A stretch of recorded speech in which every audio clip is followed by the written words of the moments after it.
એટલે આને નાના નાના બટકા કરી દેવા પડે મારા બટાને. પૂરીના બટકા કર્યા. હે જાતે નથી આવડતું? આવડે છે. સ્કૂલે ત્યાં તને રોટલી ને એવું આપે તો મેમ બટકા કરી દે છે બેટા? નહીં. તો પછી ઘરે કેમ કરાવીશો? જો આ પૂરીના કેટલા ટુકડા કરી દીધા અને સબ્જી ખાતો નથી, ખાલી રસ પીધા કરશો મારો બેટો. આ પૂરી કોણ ખાશે? શું કહેશો? ઘરે હું કે નાનો છું એમ? સ્કૂલે મેમને કહેશો મેમ હું નાનો છું એમ? સામું જો નહીં. તો બધું જમી લે. કેટલી રોટલી ખાસ સ્કૂલે? અડધી રોટલી મૂકીને વહી જાવ. એટલે અડધી રોટલી મૂકીને વહી જાવ. ક્યાં મૂકીને વહી જા? બગાડ કરવાનો હે? બગાડ કરાય? સામું જો બગાડ કરાય?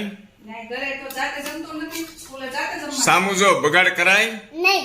તો પછી કેમ કેશો અડધી રોટલી મૂકી દો એમ? ક્યારે એઠું નહીં મૂકવાનું. જો આ ડીશમાં લીધું, આ બધું પૂરું કરવાનું છે. ત્યાં સુધી હલવા નહીં દઉં હું. જો સમજાય છે ને? ઓકે.